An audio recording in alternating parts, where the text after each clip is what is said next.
Whoa, whoa, whoa, whoa, whoa. Can you make it make sense? Yeah. I'm just trying to get my bands up, put my mama in a mansion. Money talks, now I'm handsome. 100 racks for my ransom. Red duffel like I'm Santa. Got that money, better man up. Put on weight, got my grams up. I'm just trying to get my bands up. Make it make sense. Make it make sense, yeah. Can you make it make sense? Make it make sense, yeah.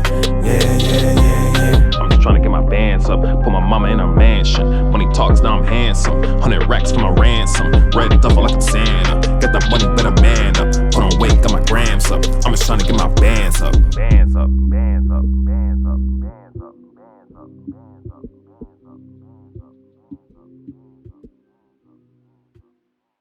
Well, Wait on, man. What you gonna do me like? That's what you trying to do. You're trying to get me. what? It's only fair. It's only fair, Come cuz. on. Come on. All right, you ready, Kush? I'm ready, but we're gonna you gonna intro it or I'm gonna intro it? You're gonna intro it. You want me to intro it? Okay, I'll intro it. You want okay? Let's do it. Okay. Yeah, we're doing things differently today. All right. Let's do it. All right. Okay, well, welcome back to another episode of Make It Make Sense. I am your co-host. Hold on. Stop. You're gonna have to re-intro it. Because. Oh, the lighting. Dang. The lighting was messed up. That's crazy. Yeah. Wow. Good catch. People been like, It's been dim. "What?" It's like, Yeah. were y'all in a dungeon? library. That day? Yeah. We're All actually in right. the library. Well, welcome back to another episode of Make It Make Sense. I am your co-host, Anthony Otagbe. And I'm Kush Jenkins. Yes, and we are here to make all of the news events that you hear or any kind of questions that you have, whether they be financial or about, anything, any questions really that are in our purview. It's our job to try and make it make sense to you. So, today, That's a lot to. it's a lot. There's a lot that we probably gonna have. That's why I had to qualify and say within our purview. Okay, all right, I like that. Okay. We're not gurus. I Okay, appreciate that. Maybe Right. financial or, Right. or motivational, but Right. Don't Um, ask me nothing about marketing. or Yeah. about where this coronavirus started. No, I haven't taken biology since 1993. Jeez. So you know I'm not. Everything I say, anything like health-wise and stuff, I'm quoting other people. Right. I make sure to properly give them their citation. Well, that's the best. That's a professional. Yes. That's an academic. Right there. Yeah, MLA. Right. I mean, You see you the gotta little know your MLA stuff. script coming to Exactly. That's what I'm And saying. we'll eventually, maybe once we get to that stage, we can have fact checkers just in case that came. Yeah, they'll fact check me. But yeah, so Kush, why don't we start off? Why don't you tell me how your week has been? Oh, it's been great. I mean, I guess I'm gonna sound a little bit different than everyone else. So for the listening audience, I had been shorting the market since October. Which is the equivalent of real estate flipping. Right, That's I how was it's viewed. investing that the market was going to go down. Blue. We don't like that in a capitalist society.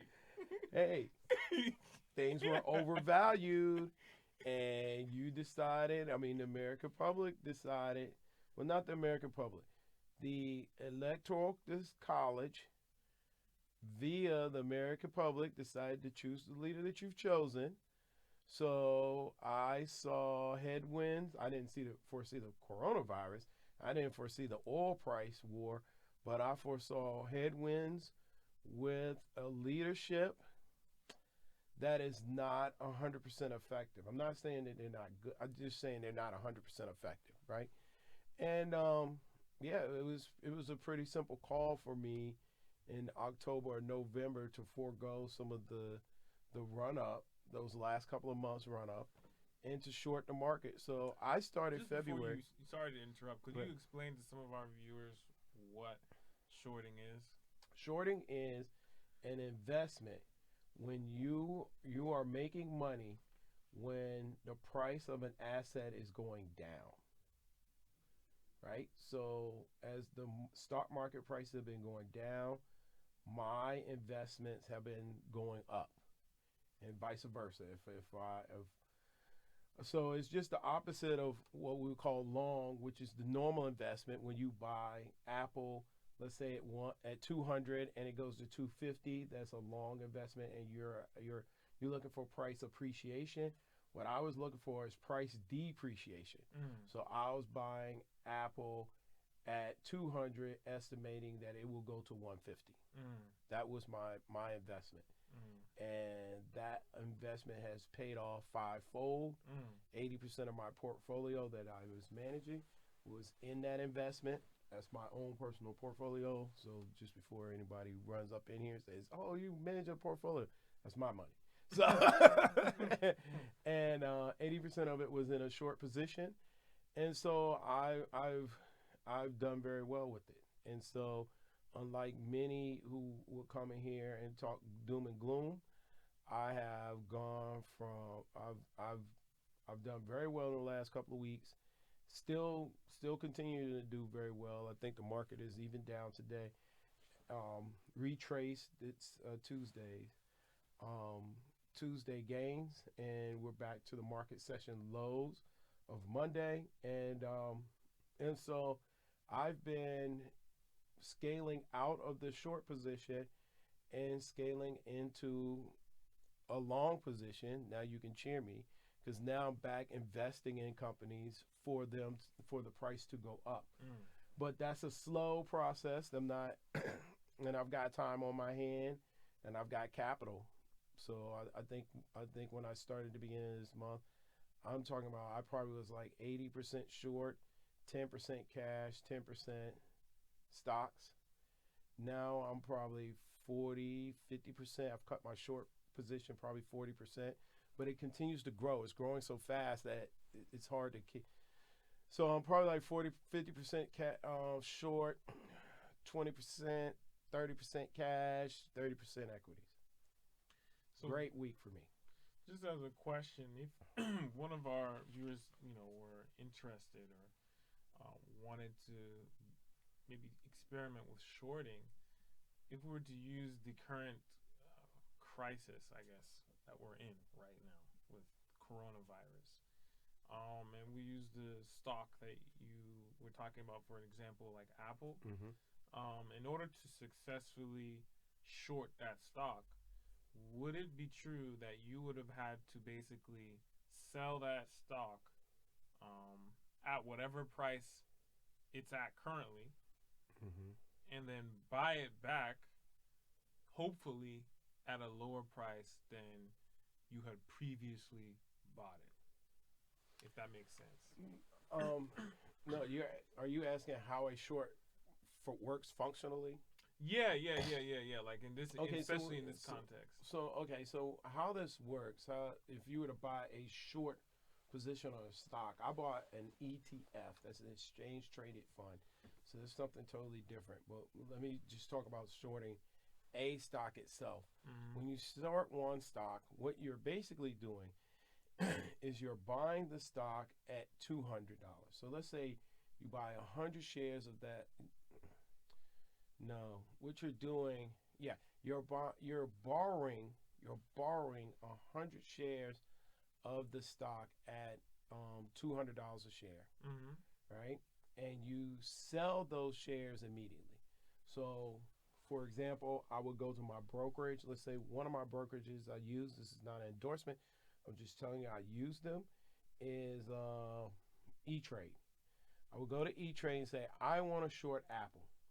What E-Trade would do is allow me to borrow 100 shares of Apple off of them and sell it immediately for $200 a share, right? So now I have $20,000 of capital. And I borrowed 100 shares from E-Trade. When the stock price goes down to 150, all I owe E-Trade is 100 shares of Apple back, not $20,000. So now Apple's worth $15,000. So I'm going to repurchase the Apple shares with the 20,000 I have at 15,000. I keep the 5,000, and I take those 100 shares and I give it back to E-Trade. That's how the short functionally works. Now, just like accounting, everything has been automated now, so you don't see that happening in the background. But that is actually what is going on. That sort of reminds me of equity financing on a mortgage. Depending on what the value of the house is, that will determine how much equity. Right, equity you have, Right. yeah, right. Additional equity being additional to the actual purchase price. Wow. But when you're talking about shorting a stock like that, you definitely need to have some financial education and some financial acumen to go and look into the financials, because basically what you're looking for is a stock that's overvalued, that you feel like has the market has decided is where. For example, there's a huge war on the stock Tesla right now.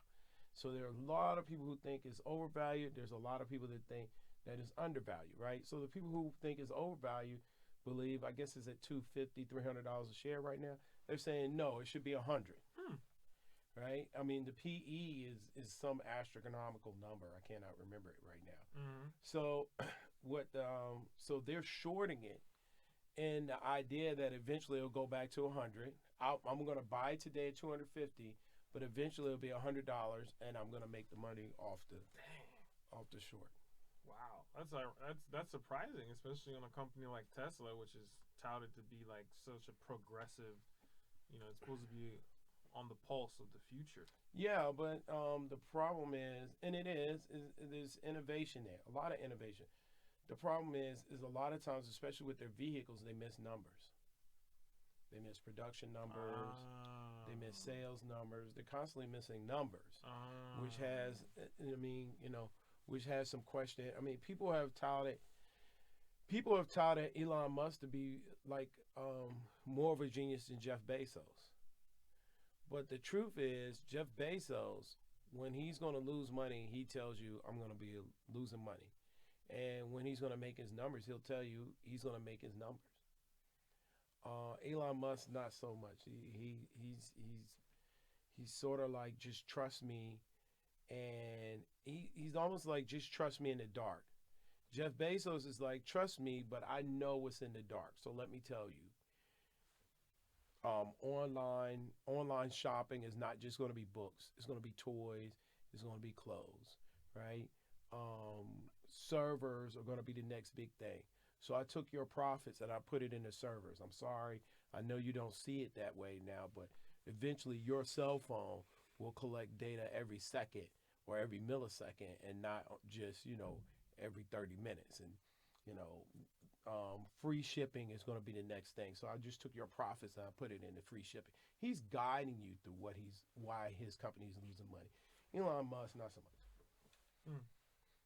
Wow. And when you mentioned the thing about the difficulty that some automakers, especially Tesla, faces in making quarterly, numbers, I'm sure that certain, external factors such as what's going on right now with the coronavirus don't help matters. No. So the coronavirus, as we're going to talk about, is that's what we call an exogenous. Or that's something that's external. It just so it's happening outside of what's going on, right? You can't predict that type of event, right? And then you're having your plant shut down, and different things that are occurring.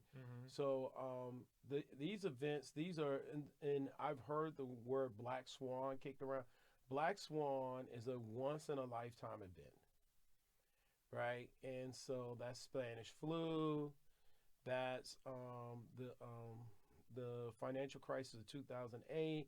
Those are Black Swan events that no one saw coming. People, you just don't see coming until it's in front of you and you have to deal with it. So in accounting, we're accountants, and that's kind of like our mother tongue. We would define an event like the coronavirus as extraordinary. You know, right? Extraordinary. Right, I'm whispering something- it. Right. So something that is unusual. Maybe our and- online people are going to pick that up. The Right. microphones are so good, but Right. it's that extraordinary. Yes, as an event that is unusual and Right. infrequent in nature. Right. And accounting extraordinary Right. expenses, hurricanes, Mhm. earthquakes, right? Natural disasters. natural tornadoes, and Right. stuff like. You don't, you just so happen to have a theft. These aren't, and these are just before the EBITDA, earnings before interest, taxes, depreciation. Oh no, we don't want to go that far. Right. We don't want to go that. Right. It's in there. Yeah. So, but the point is that certain events, like what Kush is just talking about, may require a different type of treatment for Yes. these Mhm. business owners, and so hopefully, if the people that are in charge of whatever the accounting systems or the reporting, financial reporting, if they can disclose that information properly to the users, which would be like the board, stockholders, Mhm. it shouldn't cause that much of an earthquake to where Mhm. investors start to feel nervous about, okay, what's going on? Have you guys handled this situation appropriately? How is it going to affect things going forward? I think those are the types of issues that we as financial advisors or consultants have to it's our responsibility to communicate that properly, that Mhm. this is not normal, but we expect that going forward business will settle back into the like an equilibrium, how it always is. So But then, right, and that some of that, a good piece of that is your leadership. Like, who's at the helm? If right now, am I more comfortable with Jeff Bezos at the helm, or am I more comfortable with President Trump at the helm? that's actually a really great point, because there was a lot of concern about Right. the president being the Mhm. face, speaking on the coronavirus as Mhm. whether it was really a health kind of crisis or a pandemic, or whether it's a big risk to A hoax almost. I mean, wasn't that what he was saying? It's like the Democrats are using it to gain back power in the new election, in the next election. So what would be your take? Do you feel like it's sort of as a leader, the president's job is to sort of assure the people that you have nothing to be worried about, things will be okay? Or do you think that he was falling in line with their bias for him, which is fake news, you're always lying, and you twist reality? He was falling way behind. I mean, he was falling to the fake news. I mean, even when he brought up influenza, it was, and I feel bad. I feel bad for the hundreds of thousands, probably millions of Americans that are probably gonna feel some pinch when it comes to this coronavirus and our reaction as a nation to it. He really, I mean, this has probably been the worst week for me as far as and there's been some pretty bad weeks too, but this week has definitely been pretty bad as far as how I feel about the president. I do not agree. Well, I guess I'm still on the fence about the interest rates cuts that he pushed the Federal Reserve to make. Now we're at 1 to 1.5. We might as well. I mean, and next week we might have another half point cut. I believe that he has done everything but reassure people. Those 1 million kits have not happened. Now he shifted to say, well, it'll be 1 million kits, a public-private partnership. That public-private partnership should have happened a long time ago, Mr. President. It should have. We have the greatest minds in the world, and your party, the Republican Party, since Reagan, and I'm not, God, if people weren't so weak sometimes, I'm not criticizing you. I'm not saying this happened the wrong way. I'm saying here's the truth. Just like I'm calling a dog and a cat. They have taken the great minds, and unless it's NASA or CIA or intelligence, they are all in private industry. They're all in Amazon, Apple, Google, that type of stuff. You should have taken them all and put them all in a room and had a Manhattan Project conversation about how to take care of this. And for an individual who espouses to be such a great business mind, this should have been an easy take care of, right? And it wasn't. And now you're reassuring us that there'll be 4 million kids and 4 million testing kits by the end of the week. He's just running behind the ball. And I'm not saying that I'm enthralled to have any of the Democrats to come into play, but between that and the oil price war, I really have serious concerns about this president and how he's going to affect the people who supported him, because they are the ones that are hurting right now. And he got a large support. A lot of his base are those who are suffering the worst under this economy. And they're going to suffer more. They're the ones that are going to have to drive 50, 80 miles to the doctor because they got coronavirus. They're the ones that are not going to have access to Johns Hopkins and Mayo and some of our top institutions. They're the ones that they're going to go to the hospital and they're just going to hand them a death sentence. They're the ones. And I think the response so far has been very bad. Very, very bad. But he's done one good thing. He is immigration. He's kind of shut down the borders. He shut it down in Italy, South Korea, Japan, China. I mean, he did that, and I have to give kudos to what he's done right, and he's done that right, and other things. It's been worrisome. Are you a fan of tax cuts, Kush? Or do you like tax hikes? Oh no! I don't see it as tax cuts or tax hikes, right? But yeah, I mean, which do you like? I mean, everybody prefers a tax cut. Is that Naturally, what is that, a trick question? No. Yeah. What am I on Jeopardy? Because I think that this question is pertinent in times again like this, because when are we talking about the payroll taxes? Not payroll. I'm just talking in general. General, okay. In general, okay. Not just in one segment. Okay. In times like this, where all of these different governments are being scrutinized to say, okay, how well are you prepared to combat this pandemic? Mm-hmm. China was put on stage. Now America is being put on stage. Right. How do we have the tools?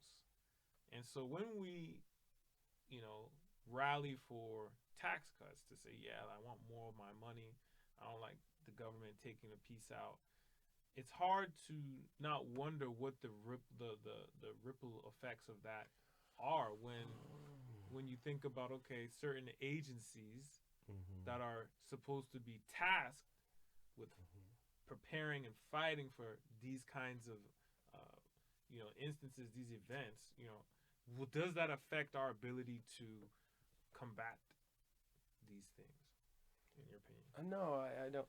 Okay, so it's not, I think we hit a place in the 1980s, 1990s where, cures, like, the genome has been mapped. Cures for disease have been made, right? We're flying shuttles privately to space, right? So it's not as if government has to take on these huge tasks. Now private industry is also taking on those huge tasks, right? So it's not a question as we didn't fund it, so it's not here. It's here. We just haven't gone and reached out and said we need your help, Hmm. right? And so and I'm not arguing for zero taxes, not at all, right? And I'm not arguing for some of the more conservative Dr. Friedman ideas. What I am saying is that we're just in a world today where private industry has found a way to commercialize and capitalize on these innovations, and our government has made that possible. So it's not like, you talk when you go back to Kennedy when he built up NASA, it was the government built up NASA or nothing. Now you've got SpaceX doing NASA. You got SpaceX is Jeff Bezos. You got Elon Musk talking about NASA. Space exploration. You got Jeff Bezos talking about exploration. So you have different entities involved in these things, right? That were at one time just the domain of government industry. So no, I don't think that our defunding or our pulling back on taxes has had that type of effect. It's just leadership. It's here. Americans have to be told you are brilliant. You weren't born brilliant. You weren't born brilliant. So, the people, whether it be Virginia, where I'm from, or Idaho, or Texas, or California, you weren't born brilliant. But you have gotten a top education, and you are now sound in what you know. Go out and achieve your greatness.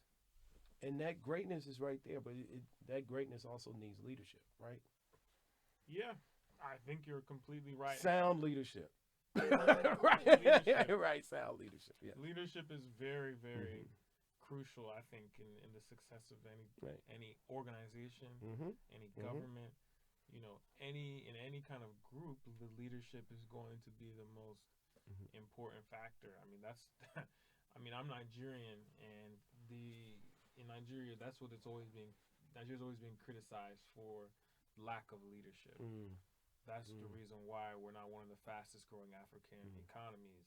That's the reason why, when people elect public officials, they're not serving the people. They're really just serving themselves. They're not really helping the communities that they come from.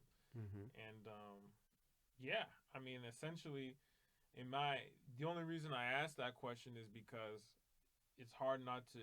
I think it's a healthy way to kind of reason through our positions when we entrench ourselves on certain beliefs.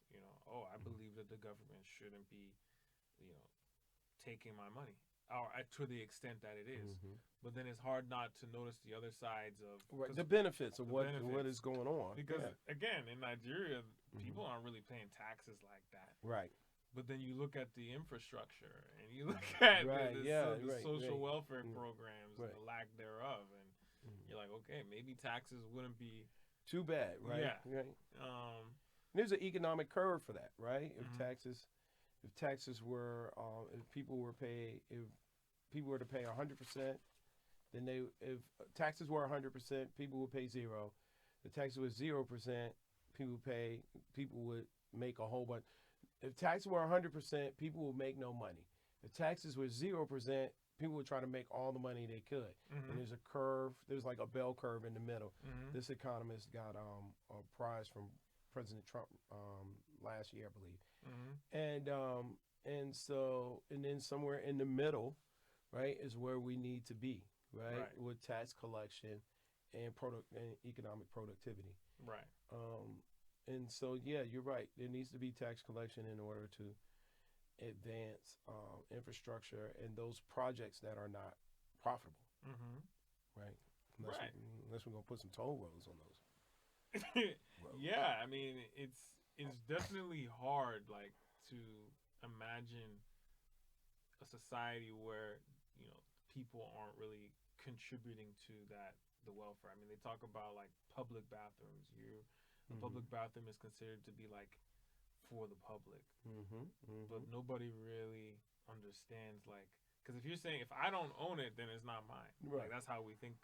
That's how we're kind of programmed to reason through things. So, but No, yeah, everything that's in the public is for the public domain, right? So you can go to a public university library and get a library card and check out a book, right, or sit in a classroom or something. So it's the public's. right. What is your position, or what are your thoughts on, I guess, when you talk about, obviously Biden is seen as the centrist Democratic candidate for the primary. Right. I truly believe that Beyonce should do Coachella again and be Biden. My bad. that was a low blow. Chris, that was a low blow.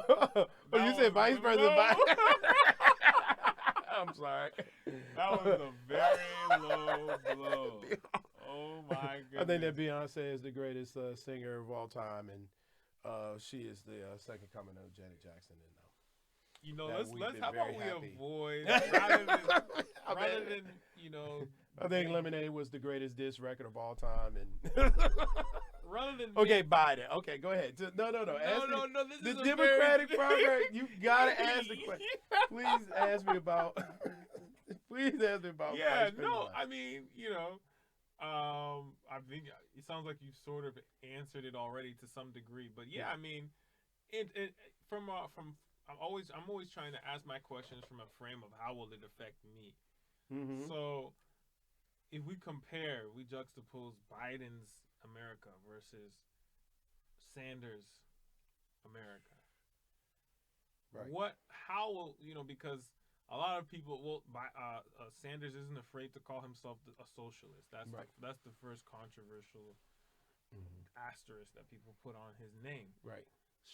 Would we kind of shift towards a more European economic model where,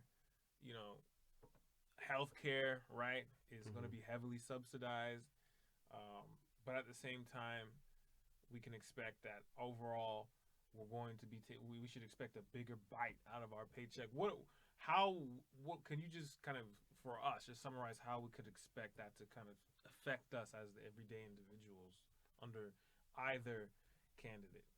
Okay. I think they're night and day.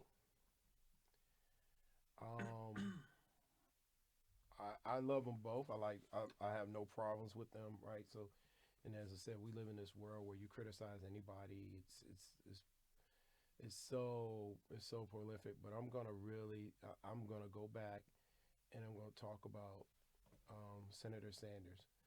Read his book. Always wish he'd even come this close to the presidency. But at this time, I realized that for Senator Sanders, I think if I was able to get a one-on-one with him, I would ask him, I would critique him lovingly but straightforwardly. It is very easy as a white male to be a socialist when all the benefits of your socialism will go to your society. Right? He's been the mayor. I understand his track record in civil rights and all of that, but remember, his public policies have never had a diverse audience as it would if he becomes president of the United States, right? So he spoke for the people of Burlington, Vermont. He spoke to the people of Vermont, which, is a monolithic group that are very close. There's not a lot of variations. That makes sense? Mm-hmm. So it's easy to be a socialist when, it's easy to believe that all of us should get the same thing. Every Dallas Cowboy fan feels like all of the Dallas Cowboy fans should get what they want, a Super Bowl championship. Now, let's put you in the NFL as the president of the NFL, Do you still believe everybody should get a Super Bowl championship? No, you don't. Now you're starting to say, well, I really don't like the Washington football team. Now it changes. It takes a different dynamic. So because I know there's a lot of conversation about him and his outreach to the African American community, Right. and I'm sitting here going, your advisors and your people need to probably tell you need to come directly to this community and get us to understand how is this policy, because you're thumping your chest about socialism, but I don't know if you really are talking about us or not, right? And it's going to be totally different, right? Bernie Sanders is talking about free college tuition. Mm-hmm. Vice President Biden is talking about maybe some conservative variation, right? Senator Sanders. Let me hit pause for a second and let me rewind everyone to 2008, because I listened to WHUT, shout out to Howard University, and they put on this academic, and he hit something on the nail that I totally historically forgotten. What is one of the main reasons that President Obama puts at that time, Senator Biden on his ticket? He's from Pennsylvania, yes. He's white, yes. He's male, yes, right? So he could pull that Pennsylvania vote, right? He's the senator of Delaware, but he could pull that Pennsylvania vote. But he is a Reagan Democrat. What does that mean? That meant that for President Obama, that gave him some more assurances to the middle right of the Democratic Party. That's what Biden did for President Obama. Biden is a Reagan Democrat. So now, when you're talking about Biden compared to Sanders, it's a chasm. I don't think that Sanders even considered Reagan for president, right? And so now you're talking about their policies. Their policies are going to be a chasm, right? I think Biden is saying some things, but in the end, I don't foresee some of this stuff coming into fruition. Sanders is talking about socialized medicine. Biden is just talking about repairing Affordable Care Act. Sanders is talking about, no global war, almost no global interaction. Biden's not talking about that. So I think you're going to see two poles, right? When you're talking about these two men, they're polar opposites. They're not the same at all. So, get back on your question. It's a chasm. Now, what does our community think? I mean, we're going. It seems like we're overwhelmingly going with Biden right now. Except Jesse Jackson. Yeah. Okay. Why? He believes that Jackie Robinson went for Nixon when he was up in his older age. Mm-hmm. He went for Nixon, and many of our African American leaders have gotten older and gone with an individual that wouldn't fall in line, right? Mm-hmm. With Baynard Rustin went with Nixon, and you can go across the line in African American leadership that the older generation sometimes do not see what the young see. And I'm not saying that the young are with Bernie Sanders, but they're not voting for him. Right? He is a conundrum to me, because he might be the first candidate who can claim a base that does not vote for him. I don't know how you have followers that don't follow. I mean, that's what he's saying, right? He's got followers that don't follow, right? Like he has a political base that does not vote for him, or does not come to vote. But maybe that's because they're being treated as human capital or something, and they're at work and they didn't get. I don't know. It really befuddles me how some of these ideas that come out of his campaign are, or and then maybe it's not his campaign. There's a combination of him and the media, right? They come out like, how are you good with young America, and they come out in some of the record low numbers? There were more of them, more of young America came out for you against Hillary Clinton when you pretty much had no chance, than have come out for you against Joe Biden, where you are damn near where you have been the leader for until the last 2 weeks. How does that work out? Like, how do you have followers that don't fight? I don't know. Followers that don't follow up. They don't, right, or don't follow. Mm-hmm. What is a follower that doesn't follow? I don't know if they're a follower. Are they or something? I don't know. So it's interesting. I mean, we're numbers people. So for everybody who's watching, everybody who's listening, we're numbers people. We look at the numbers, don't lie. mm-hmm. Am I telling the truth? The Well, numbers don't lie. the So if people really follow you, then they will vote for you. Mm-hmm.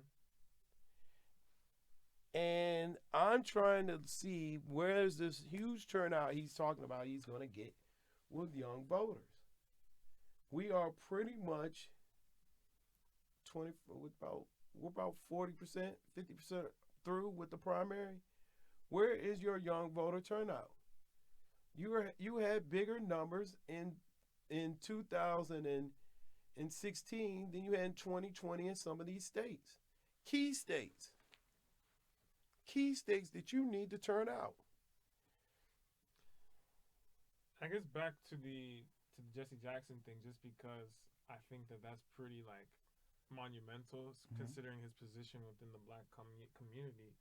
I guess I interpreted his position as siding with Sanders because he seems to be more of an extreme answer to to a very extreme problem that, in order to really help, the minorities, especially the black community, prosper, you need you need to expand government programs, expand, all those kinds of programs that can help, because obviously the equal playing field is not so equal based on years of disenfranchisement and systematic oppression. And so that's how I interpret his move. I'm not sure if, I guess he couldn't find those answers from Biden. I wasn't sure if he had like a plan to uplift, to uplift him. Kind of like how Tom Steyer's and Tom Steyer was right. It was very strong. Yeah, and Bloomberg. Mm-hmm. But it's funny just because, like you said, nowadays, like, people are just saying after what happened when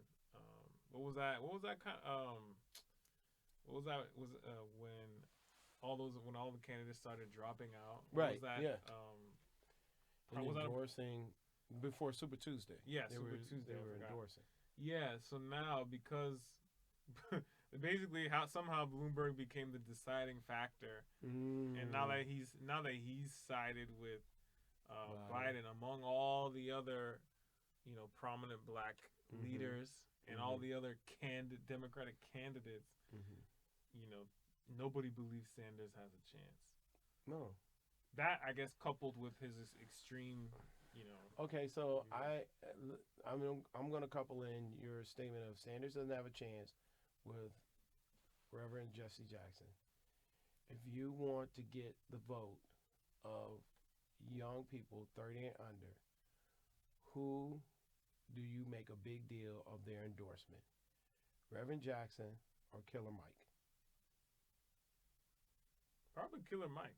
Thank you. Why didn't Killer Mike get that type of press conference when he endorsed Senator Sanders? Why didn't he bring him out like that? Reverend Jesse Jackson, I don't even know if my 28-year-old niece really knows who he is. Remember, Reverend Jesse Jackson kind of, his stature, he was the first African American to run for the nomination of president. He wasn't the first African American to run for president. That was Dick Gregory. So somebody need to go look this stuff up. He ran for the nomination of the Democratic Party.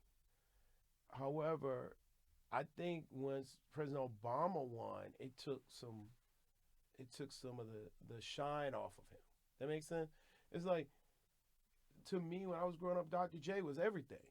But then when Michael Jordan came, and Magic came, then Michael came, it took some of the shine off of Dr. J. That doesn't mean he's not still one of the greatest that I've ever seen, but it took some of the shine off Dr. J. If you'd have asked my 25-year-old son now, who is Dr. J, who is Julius Erving, he would probably look at you dumbfounded, right? Because he thinks his father only watched two men, and that was Magic and Michael. So I felt like that rollout was media hype and media racism. Because who told you he was this messiah for black people? It just kills me. But who said he spoke for young African Americans? And that is Sanders' problem. Young African Americans. Why aren't you on the Breakfast Club? Why don't you go talk to Joe Buttons? Why don't you go talk to the guy who made the book?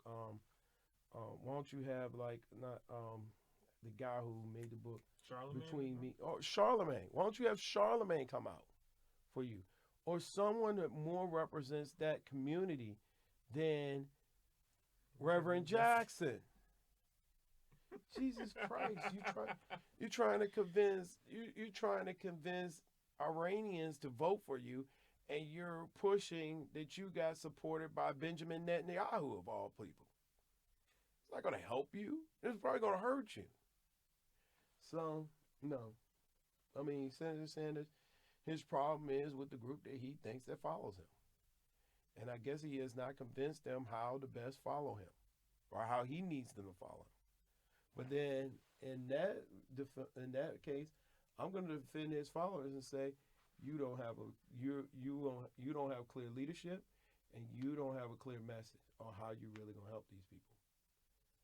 Because saying I'm going to get rid of your student loan debt. Okay. I was just about to say that. How? Well, how do you think? I'm going to raise taxes on the wealthy. Yeah. How much? How much does that cost? Cost is How much? is an operative term. No, but we're accountants here. How much did that cost? We got a number for that. We just talked 2 or 3 episodes ago. We got a number for a living person. We got a number on life. Let me qualify that, because you're also an economist. Isn't there a difference between cost and economic cost? Yes, but we're talking about student loan debt. That's a number plus the interest payments.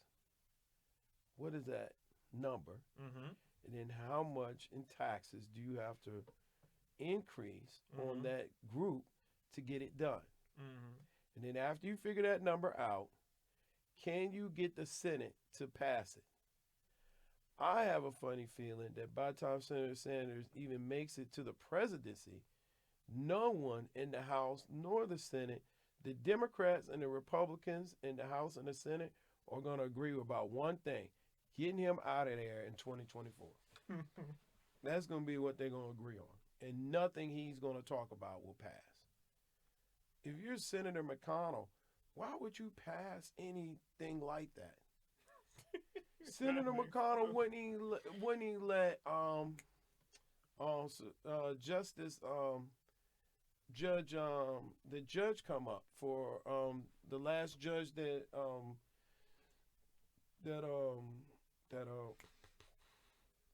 President Obama nominated. He wouldn't even let him come up for a vote. And you think he's gonna let additional taxes on the wealthy come up for a vote? Then you must not know your fellow senator. And so I would say that even if he becomes president, he's lost the 50 or so senators that are Republican. And he's also lost Senator Warren. He has probably lost, and probably you could throw in Senator Warren, maybe about Senator Manchin, Senator Jones from Alabama. You probably could put in another 5 to 10 Democrats. So that means that he has a filibuster coalition against him. And the few people in Congress he had, that's not enough. I mean, what is he gonna say? What is he saying? He's saying, I supported Congresswoman Anastasia Cortez to get elected. How? Oh, I came in and I spoke for her and I rah-rahed the crowd. What does Bloomberg say? I supported Congresswoman Anastasia Cortez to become Congresswoman. How? I gave her $50,000 to her campaign.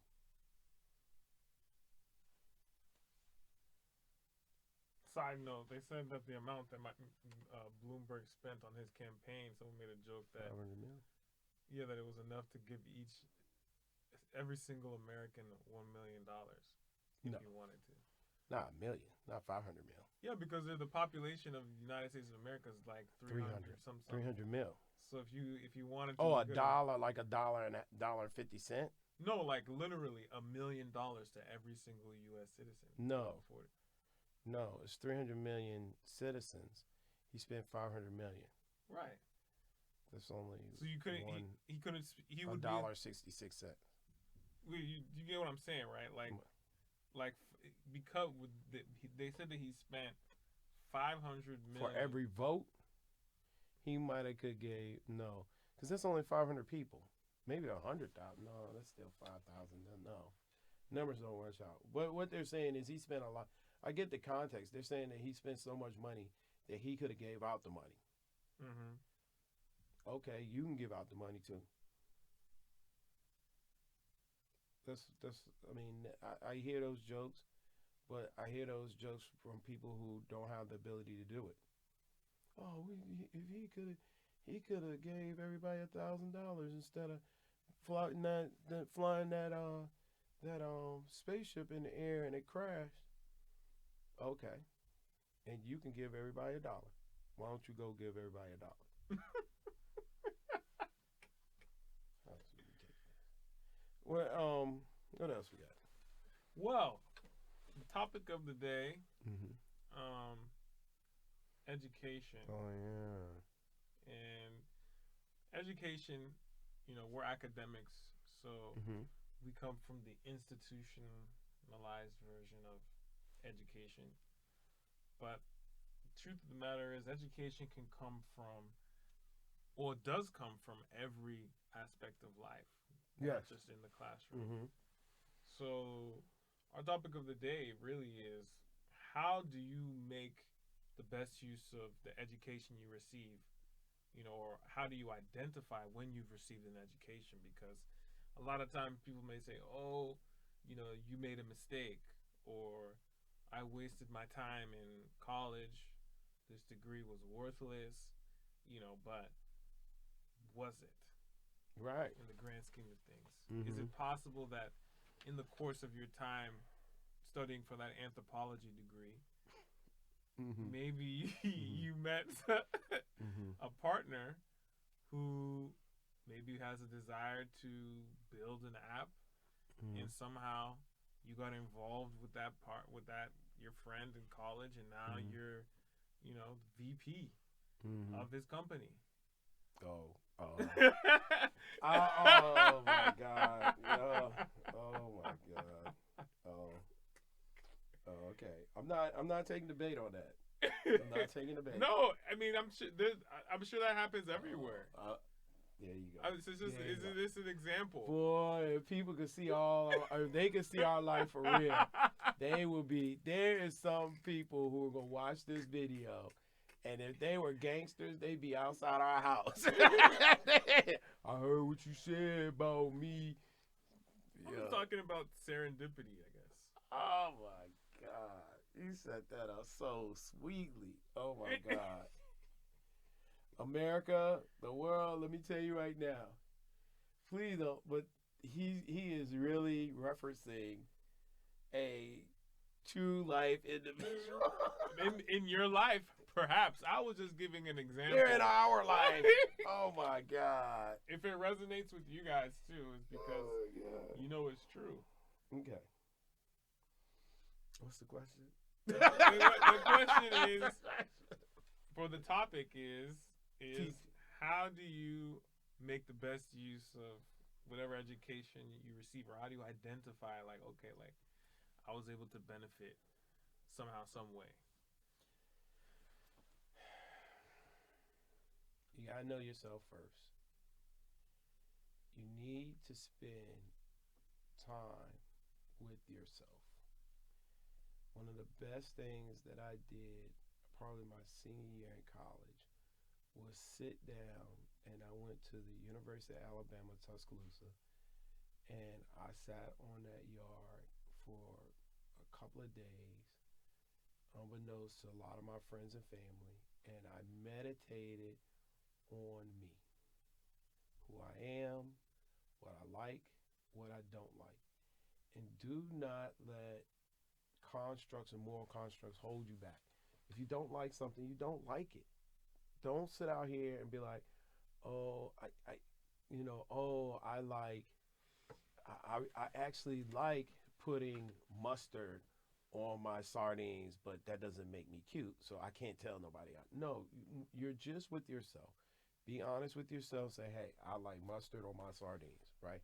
Matter of fact, I like ketchup on my ice cream, if that's what floats you. But I don't like ketchup. I'm just giving you an example here, right?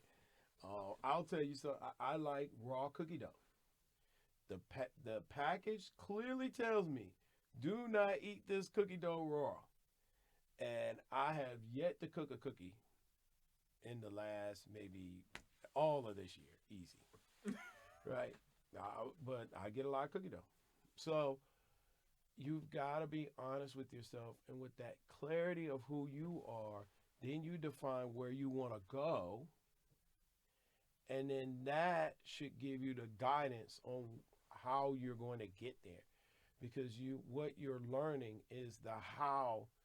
What you're learning, the institutions that you go to, is helping you achieve that goal.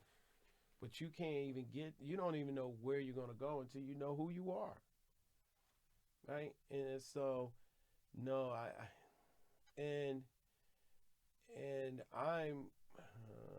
I'm the type of person that I'm like, it doesn't matter who you want to be, right? I've had friends that have wanted to be. I've got friends that are priests, and and they're people of the cloth, and I got friends that are in the pornography business. Full disclosure, and I've supported them both equally. Like, hey, that what you want to do? This, just go ahead. That's what you're gonna do. But for me, but I had to tell a friend that, to drop out of college. He was horrible in college. He didn't enjoy his college. He enjoyed having, our friendships and his friends, and I was part of his friendship group, but he didn't enjoy college. He was going to school, he was going to class and flunking and messing his parents' money up and everything. And then he realized this is not what he wanted to do. And then he went on to do what he wanted to do. So I tell people, you got to know yourself. Once you learn yourself, the road will be a lot more clear, and you'll have a lot more happiness in your life. I think that's a really good point. I think that in my life, I find that there are times where I feel like time was either wasted or, I did something and, what was the return ROI? What was the return on the time I invested in that, Mhm. or whatever the case may be? And it's very easy for me to just look back and say, "Dang, like I really just lost," because that feeling is just when we talk about what did you gain, what have I gained? We're so focused. I'm so focused sometimes on just nominally. Oh, how much did I gain on if I have a client? Mhm. And they want to sit down and maybe talk, and then maybe I get to working with them, and then all of a sudden they pull out. Mhm. What did I gain from that interaction? I spent time, I worked with them to some degree, and what did I get in return? But a lot of times what we can learn from those situations, I think, and what I try to tell myself is, at the very least, you've now gained somebody in your circle. So if you play your cards, So when you're talking about ROI, return on investment, your return doesn't have to always be monetary. right, It can be other things. Okay. right, and that's what I'm saying is it's hard for me to remember that sometimes, and it's very easy for me to be like, you just wasted my time, Right. and then now they're like, oh, excuse me, I had some questions. I didn't mean, that doesn't mean I wanted to. Right. And now they walk out of the door. And that client could have got you a different client. Exactly. And, Okay. but they didn't walk in with that client, Right. holding hands with Right. them, but they know someone. Right. But because I was so in my head thinking, oh, you wasted my time. I have a consulting fee, whatever, $100, and I'm mad about $100. When they had some client or their brother who just opened up his business, and maybe he's clearing like $500,000 a year, and he's looking for a CPA. And now when his brother's like, hey, do you have anybody? And he's like, yeah, I met with one guy today, but he was an asshole. This is a jewel that he is dropping on you, a business jewel.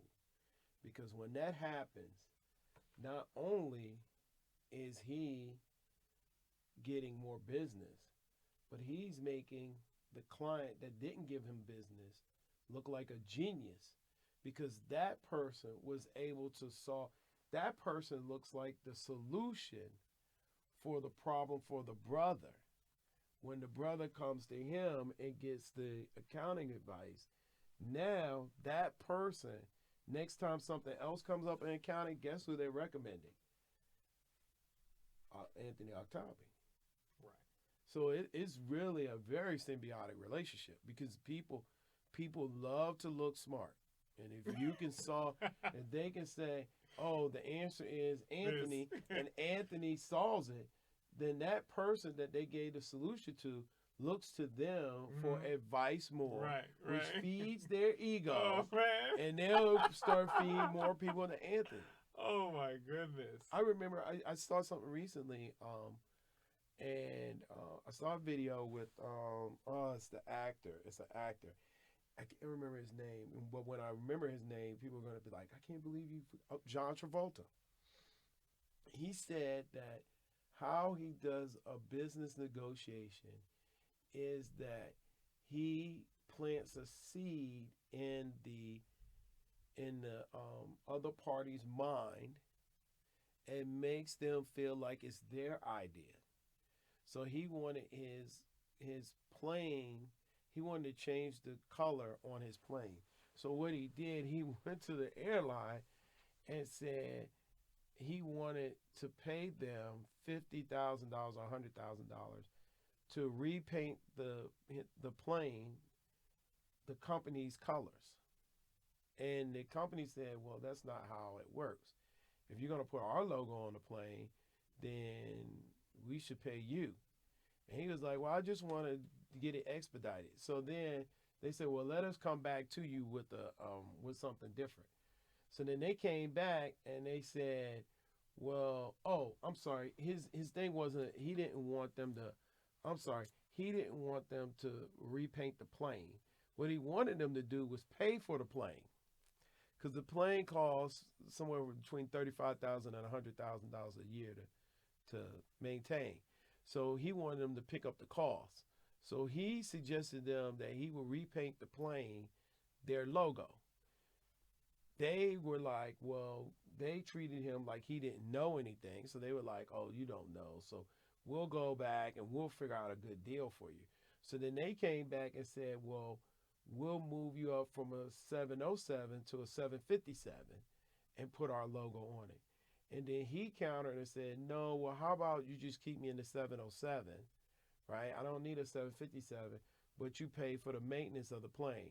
And they agreed. What he has done is use their ego to get what he wanted. He didn't come to the table first and say, hey, I don't want to pay for this plane no more. Y'all need to pick up the cost. What he did, he offered them a business opportunity to have their logo on his plane, which would put his brand that he's working on and their brand together. Mm-hmm. Because people would say, oh, John Travolta flies Boeing 707s from, this jet airline plane. So he went to them to advance their company, but he put the seed in their brain. Now they're coming back and they're offering him a bigger plane, and he goes, no, well, how about y'all just maintain the one I got? Yeah. And they took it. So what you're saying is dead on. I like what you're saying. And I found as well that whole anecdote that you told about John Travolta, for me, whenever I have a one-to-one with a prospective client, the meeting tends to go more of my way. Right. When I don't start off with, all right, so how can I help your business? Right. It usually goes how I want it to when I start off and say, hey, Kush, so tell me more about what you do. Mm-hmm. Oh, you have a not-for-profit? Mm-hmm. So who are your clientele? Who do you work with? You see that? You see how this is working? Right. It's me. People love to brag on themselves. Right. Well, what started this not-for-profit? I mean, that's such a great, you help younger kids, you give them cakes, you try and brighten up their days and everything. That's really awesome. I mean, and that is really literally 80% of the conversation. Yes, you're right. And by the time, maybe I've even forgotten, all of a sudden, what are you going to say to me? Right. Yeah. Because you're going to say to me, oh, by the way, so you said you were a CPA, right? Mm-hmm. Yeah, I'm thinking about changing my CPA this year, and now all of a sudden, we're talking about that. Wow, I didn't bring it up. Kush brought it up. Yes. Yep. Yeah. Come on into the board with a game plan, and you'll find yourself. I mean, you'll go much further. But as far as what going back to learning what you learn. Mm-hmm. I like what you said about return on investment, because return could be anything, right? Return could be a new person in your network. Mm-hmm. It doesn't just have to be monetary. It could be a new person in your network, a new idea, somebody that you could, they will introduce you to someone you could tap into, something, right? So return is not always money. You don't always have to come out of the business meeting with a contract. But at least you could point to something that you got out of that business meeting will make it valuable. But and that stuff is the education that you got to learn. And that doesn't really come in the classroom. That comes outside of the classroom. Precisely. Yeah. And I'll say this. When it comes to you've got to be willing to learn from everyone, even people that don't have the same views as you. I know we've got this cancel culture now where we cancel people and we don't talk to them no more. I'm telling you, I probably have 2 to 3 business deals with individuals right now that I have serious doubts that these individuals like black people. I have serious doubts. They are the top of their craft. But I have serious doubts. They have not said anything crazy to me on the phone. We've had good conversations. Sometimes I do think, did I miss something there? But I'm not in business.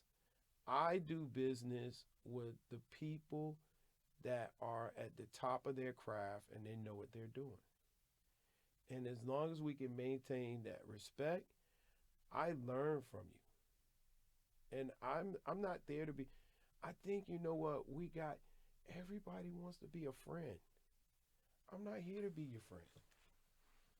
I don't even have enough time on this planet to be your friend. Right? I'm not here to be your friend. I'm not here. If we become friends, that'd be wonderful. But can I learn from you? Can I pull a jewel out of that conversation? And I think that we're in a society that's so, we're in our tribes now, and if they don't believe exactly what we believe, like I know in a previous in a previous podcast, I said some things about Gayle King. But if I ever had to put together a symposium of the top news broadcasters in America, Gayle King would be on that panel. Right? And so, Oh, that's a you know, you're just opening up that's a whole nother debate about again, I think that's really about cancel culture. yeah, cancel culture, right. But that goes into, if you cancel someone, then how can you learn from them? Right? How do you learn from them? You know, no matter what, we know Hitler hated the Jews, but do you know most of his scientists were Jewish? He just went and got the top minds. Racism is uneconomical. It's uneconomical. You want the top mind. You don't care about all the rest of this stuff.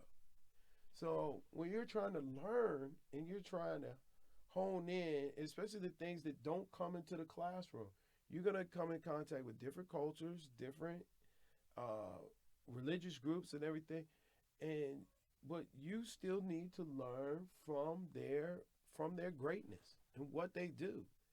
And stop this whole, oh, I don't talk to these people because I don't talk, you know. I mean, the person who taught me how to do bonds was a Klansman. He was a member of the Ku Klux Klan. And he made it very known to me. But he also was one of the top bond traders in my city at that time. And he was willing to sit down and teach a young, I think I was about 19, how to trade bonds. All of the pro-African American or non-racist finance professors in the city of Richmond, from University of Richmond to VCU, they weren't teaching me, but he was. I don't know why well, I do have an idea why he did it. I do know why, but I'm not going to disclose it, but he did it. And so now when I talk to you about a lot of this investing stuff, some of that stuff comes right off of what he's taught me. But I didn't sit up there and say, oh, you're a racist, I don't want your knowledge. Oh, I'll take it. And I'll take it back to my community, and now we will utilize it. So, you know, I'm, you know, and that's what falls into a part of education. Mm-hmm. When you're being taught this whole idea, you got to get along with them. They got to talk nice to you, and it's not so. You need to go and get the jewels. Learn from people, learn that society, and get that knowledge from them. That's what you need to do. And all the rest of this stuff, it'll come to pass. But yeah, I mean, I think bottom line, like you said, Kush, is just in order to constantly be enriching yourself, you got to have an open mind so that you can always learn. You can always be educated. right. And that's where true wealth is. Michael Mayor Bloomberg, former Mayor Bloomberg, didn't make his money off of the job he was working off of Wall Right. Street. Yeah. He made the money off what he learned And then Wall at Street. that job. Yeah. And that goes for and reading. We're talking about education, educating yourself outside of the classroom. Reading. You've got to read, and you've got to read books that you don't like. I read The Bell Curve. It is one of the most racist pieces of manuscript I've ever read in my life. It's a piece of trash, but I read it. I did not like Up From Slavery from Booker T. Washington. I did not like the sister who wrote she was a slave that wrote some of the this book of poetry, Phyllis Wheatley. I did not like it. I've read a lot of stuff. I read Dr. Friedman. I was shocked to get a well-rounded view of what he believed, right? But you've got to read everything. Stop saying, oh, this person is this or he's that, and I don't read his junk, right? You got to devour every book that you can get your hands on, because it will give you an insight on the person. It will give you an insight, and it just build your knowledge base, right? Instead of I see people now, and they're just like, oh, I hear some of my conservative friends, oh, well, that book was made by Maynard Keynes. I don't want to read that. Or that book was made, or some of my progressive friends, oh, that's Thomas Sowell. I don't listen to him. I listen to all of them. I listen to all of them. And I read their books. Stop cutting these people off, because you need to know what they're saying. And it kind of, if you do that, you are hamstringing your education. And there are many times when I get into academic debates, because we're in academia, and people haven't read it. Oh, it so infuriates me. They will speak on stuff and they ain't read jack, not one page. And that goes back to something we talked about earlier. But you can't, this cancel culture, I don't care what the book is, read it. And I definitely, not only do I read books that I totally agree with, I definitely grab books that, there are books on my shelf that I wholeheartedly disagree with, but I will read them because I want to see to get the insights of this individual. And, and I think part of that comes from your background as an academic. We're kind of taught to be, to seek truth. Yes. Be truth seekers, and in order to, because that's where the real knowledge is. Yeah, stay where the lies are buried. Right. And that's in the library. So for us, even if you disagree with something, whether that comes from your bias, we're kind of taught that, look, you're supposed to try and push that to the side, because that's going to get into the way of you being able to, teach or learn. Mm-hmm. So, yeah, Kush, I think you tied it up in a bow pretty nicely. Oh, you know what? I think this is